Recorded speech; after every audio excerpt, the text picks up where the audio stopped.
another edition of the 2024 MLB Draft Spotlight Show. This is going to be a good one, man. I'm excited. I like these mid-major small schools. Mike Sirota, Northeastern, one of the best center fielders in the country. Mike, welcome to the Spotlight Show. How you doing, man? How's it going? Glad to be here. Absolutely. No, the pride of Queens. I want to give you the opportunity right out of the gate, dude. Who is Mike Sirota? What are you all about? You grew up in New York. Kind of tell us about Mike Sirota on the baseball field, off the baseball field. What's your thing?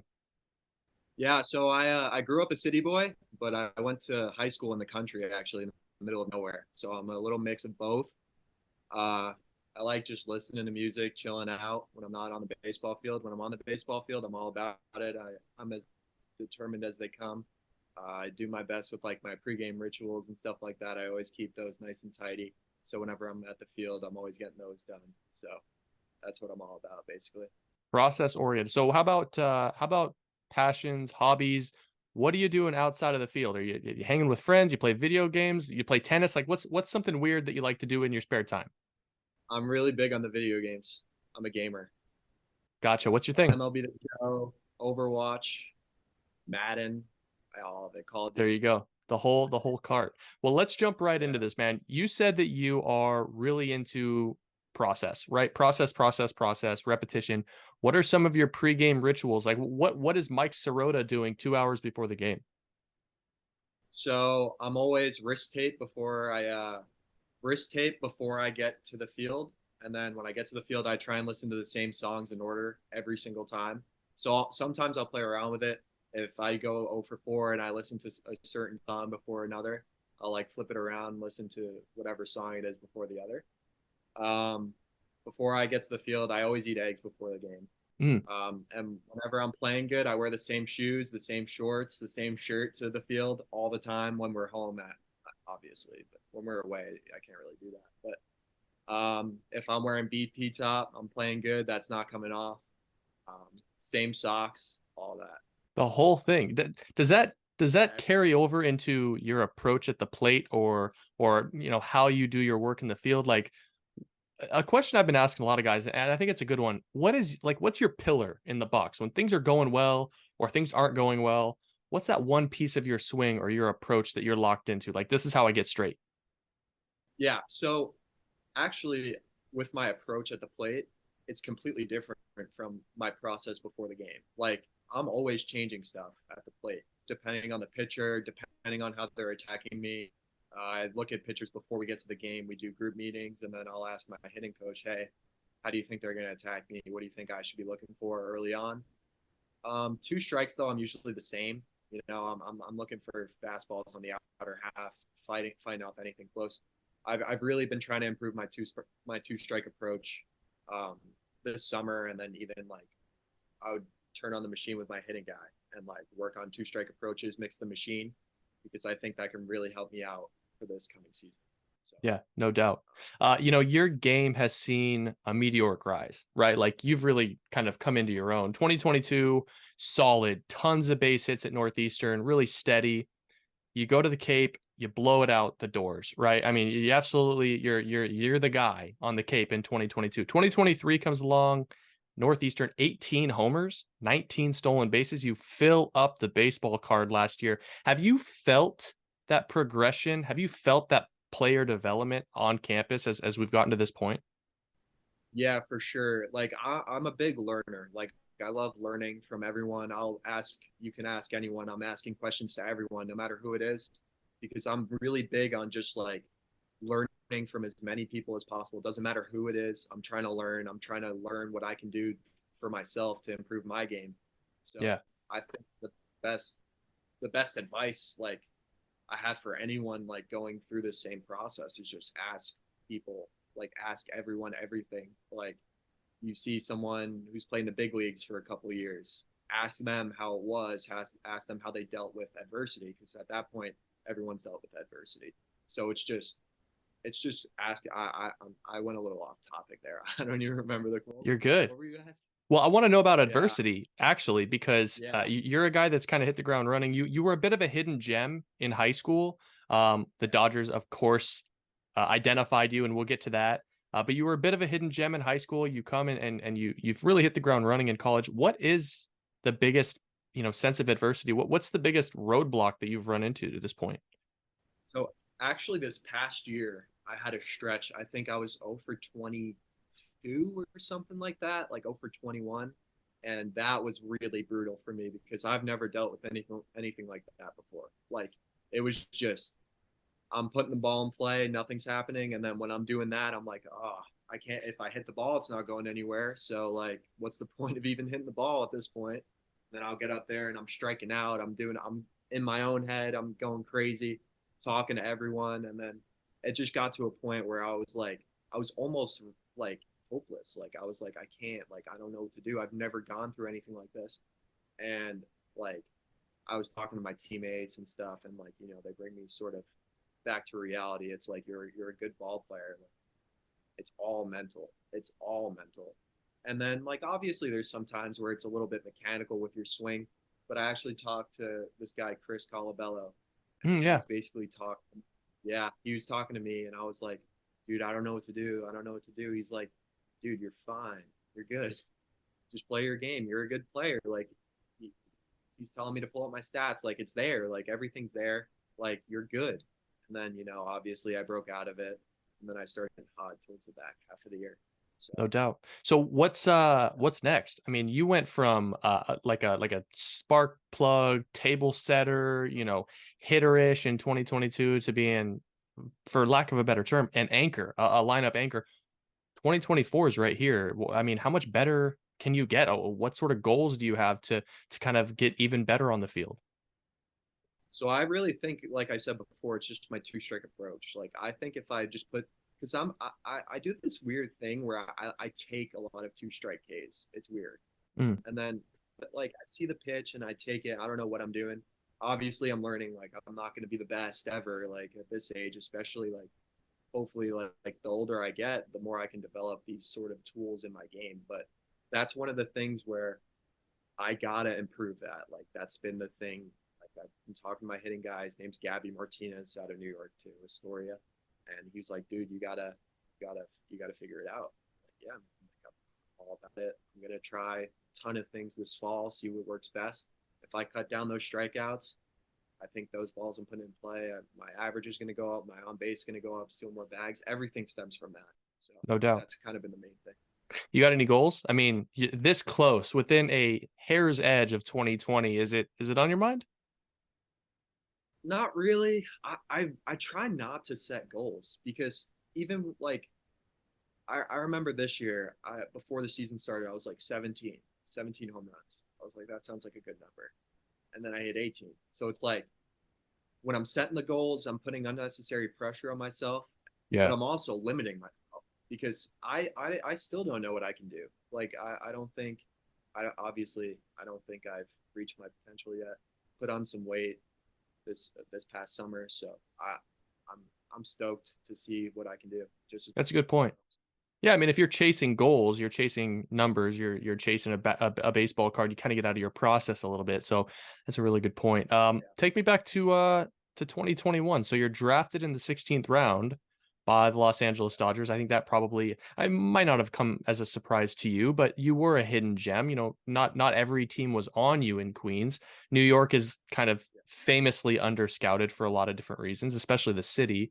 What was that experience like for you? And did you give any thought to signing and not going to Northeastern? So that year was really weird because it was the year before was COVID. So I Hmm. really had no sort of scouting during COVID. Maybe like one team, but that's really about it. And then 2021, I started to sort of pick up like the pace with the teams and stuff. But I sort of always knew in the back of my mind it wasn't real. Like real as in like I wasn't gonna sign, kind Hmm. of in a way, because I always felt like I was a little undervalued even out of high school.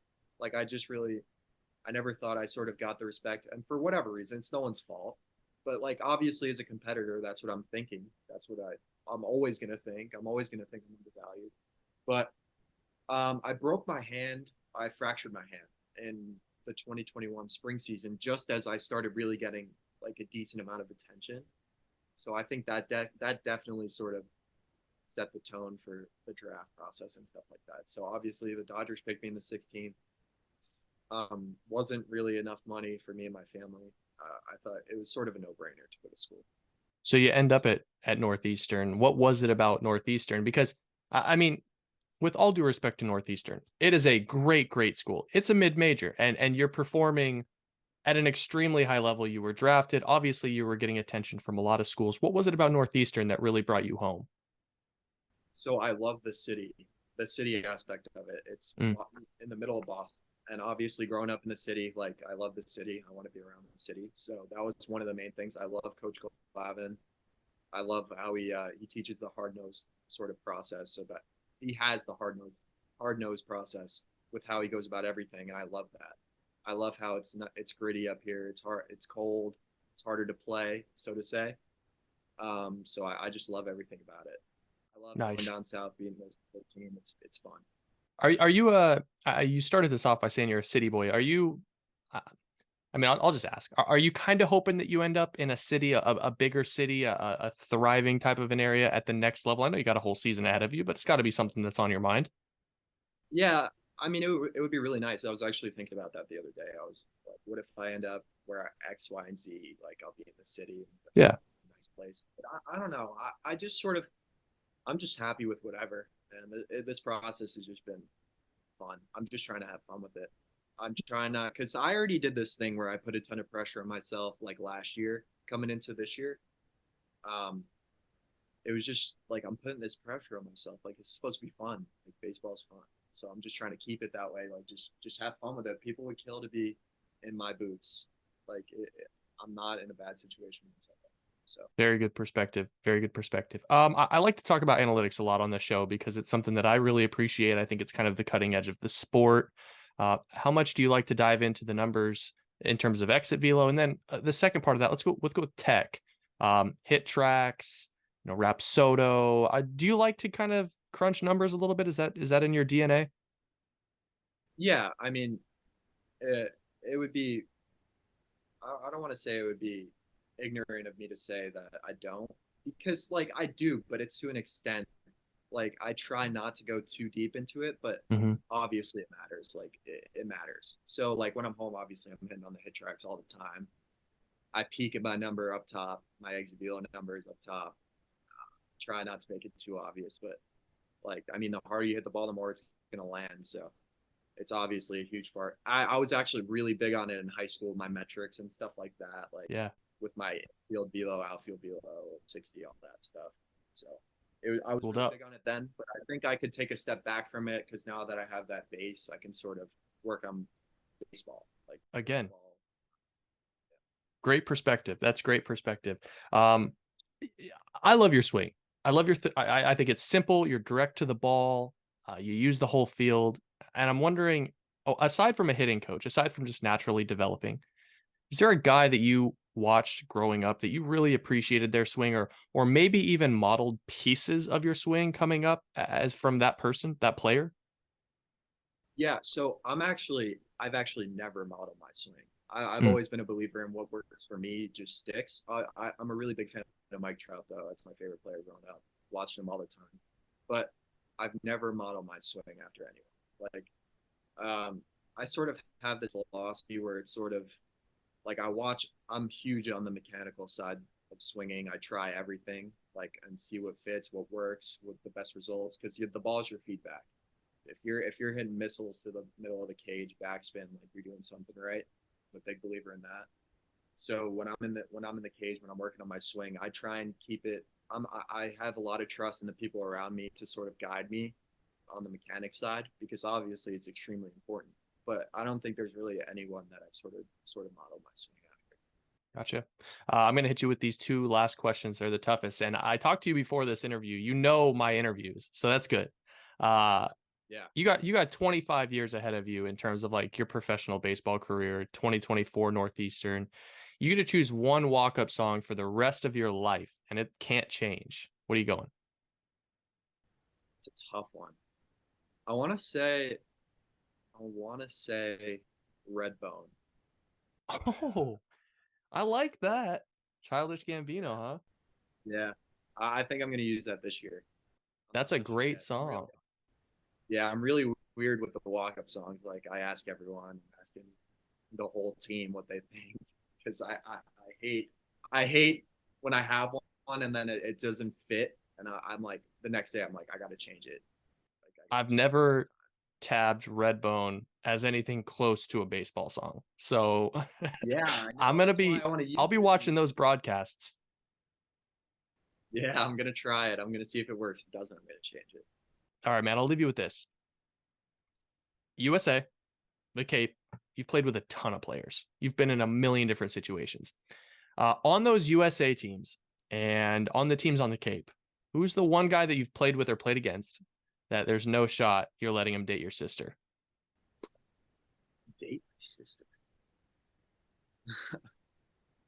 I'm gonna say, does Northeastern count? Or no, I'll go Cape. I'll go Cape. That's a tough question. I saw the smirk. Honestly. Like, I know that there was someone immediately that came to mind. Yeah. I wanna say Cole McConnell Okay. on the Louisiana Tech. I What played is with it him about last Cole? year. He's just way too chill, man. Like you can never take him serious. He's just always just chilling. Like you can never get on his nerves. Just That's who I want to. That's who I no want. heartbeat, huh? I have another one, Jordy Allard too. Jordy Jordy Allard. Allard. Okay. That's who popped in my head immediately. He's on Northeast. He was on Northeastern with me like the last couple of years. I'm gonna get Jordy on the show so we can roast you. Yeah, Jordy. Yeah, we'll see what happens. But hey, Mike Sirota, it's been an absolute pleasure. You've been an absolute pleasure to watch the last 2 years. I'm excited to see what 2024 is going to look like for you. Big things for you and Northeastern, man. Good luck this season. I'm excited to see what you bring to the table. Thank you. I appreciate you having me.